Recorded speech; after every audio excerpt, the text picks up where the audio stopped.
Bonjour, bonjour à tous. Bien. Donc ce sont les 31e journées Pédiadol. Aujourd'hui, donc, nous avons le plaisir de vous recevoir ici, dans un nouveau lieu, pour ceux qui ont l'habitude de nous suivre. Un lieu magnifique, d'ailleurs. Et aujourd'hui, le 26 mars, c'est l'ouverture de la plénière. Mais en fait, le congrès a déjà commencé hier, le 25, puisque notre plénière, depuis plusieurs années, depuis 2012, est encadrée de 2 journées d'ateliers. Et hier, vous étiez très nombreux à participer à 19 ateliers qui ont fait salle comble.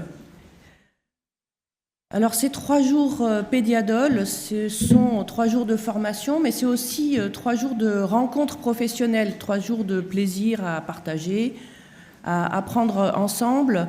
Et on a très à cœur que les échanges tiennent une place importante. C'est aussi pour ça que depuis plusieurs années, on a ajouté ces ateliers qui sont aussi des occasions plus personnalisées de se rencontrer.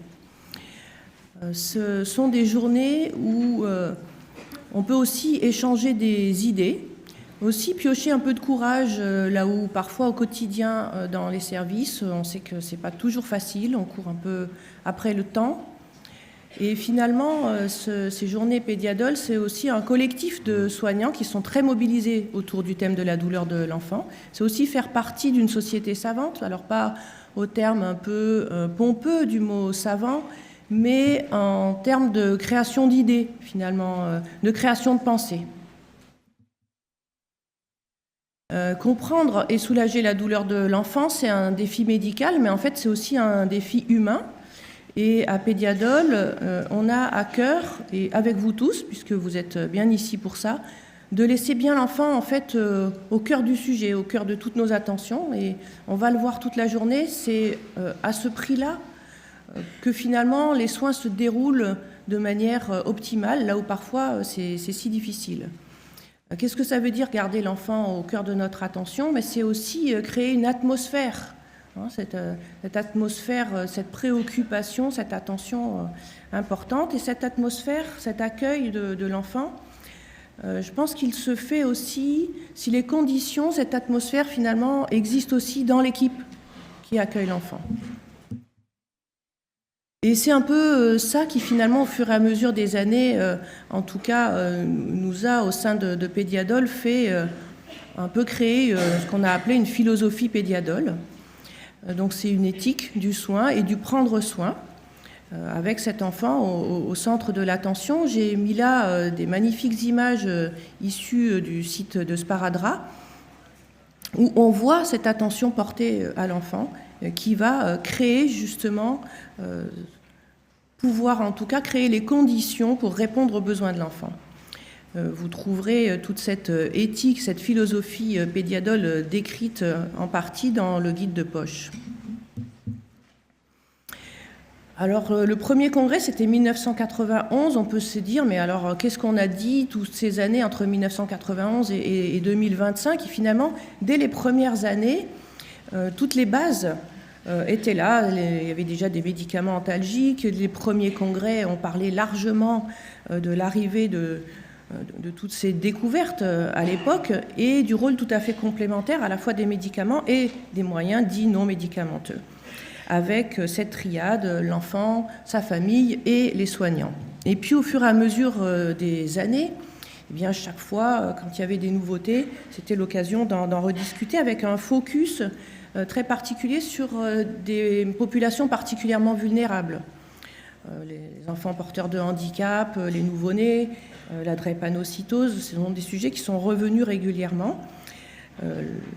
L'émergence de toute la complexité de la douleur chronique qui s'est finalement intriquée avec tout ce qu'on a pu aborder toutes ces années-là, et le rôle et l'intrication inextricable des émotions, de la mémorisation. C'est tout ça dont on a parlé, et puis un peu plus récemment, l'émergence de molécules qui permettent de faire l'analgésie-sédation, et ça fait le lien avec le programme donc, de cette année, où on a décidé donc, de faire un programme en 4 parties, avec un grand angle sur les médicaments. Finalement, on a maintenant un panel, en particulier pour la douleur provoquée par les soins, Et on peut se demander, mais comment je m'y retrouve? Qu'est-ce que je dois utiliser au quotidien? Quelle molécule je choisis? Quelle équipe j'ai pour faire quoi? Deuxième partie de notre journée, est-ce que l'enfant peut consentir aux soins? Est-ce qu'il a des choix finalement? Et ça sera soutenu par plusieurs présentations dans la journée, dont un dialogue qui va être passionnant entre deux philosophes qui vont être là pour parler. Alors il y a eu un petit... Voilà.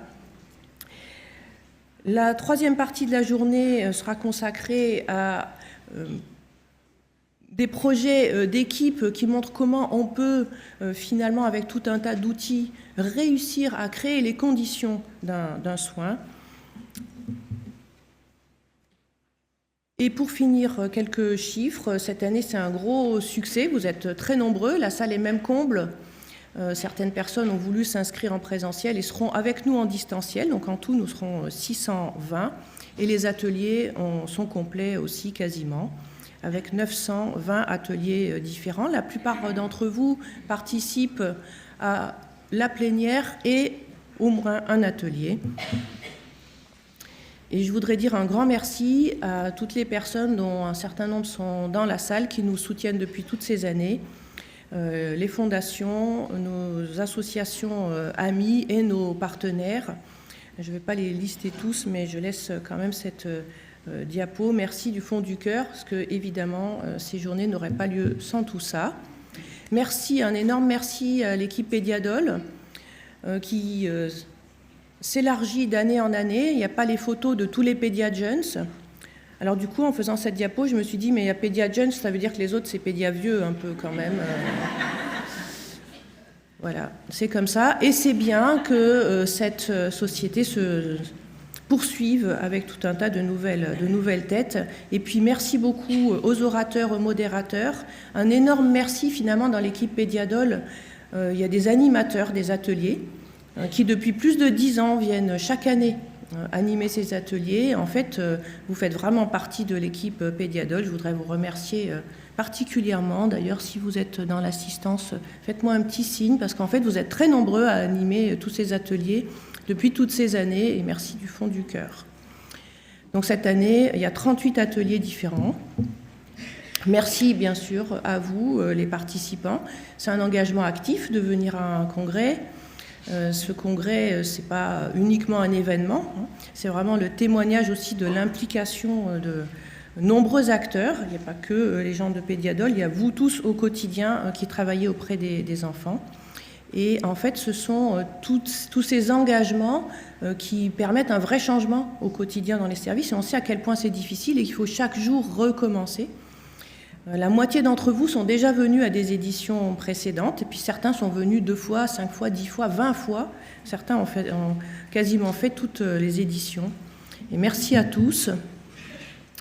Pour poursuivre au-delà du congrès, donc vous pouvez nous trouver sur les réseaux sociaux que Emmanuelle Dugé anime. Je ne sais pas si elle est dans la salle, merci Emmanuelle. Notre site et la newsletter.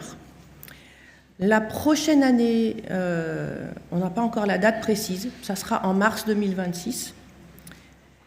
Et on fera un appel bientôt à communication, puisque chaque année, il y a des nouvelles personnes qui viennent ici présenter tous les magnifiques projets qu'on voit défiler. Il va y avoir dans la journée des interactions, du vivant, des surprises, un quiz avec des gagnants, donc restez bien jusqu'au bout, il y aura des gros lots à gagner. Et pour gagner ces lots, vous allez devoir répondre maintenant à ce questionnaire.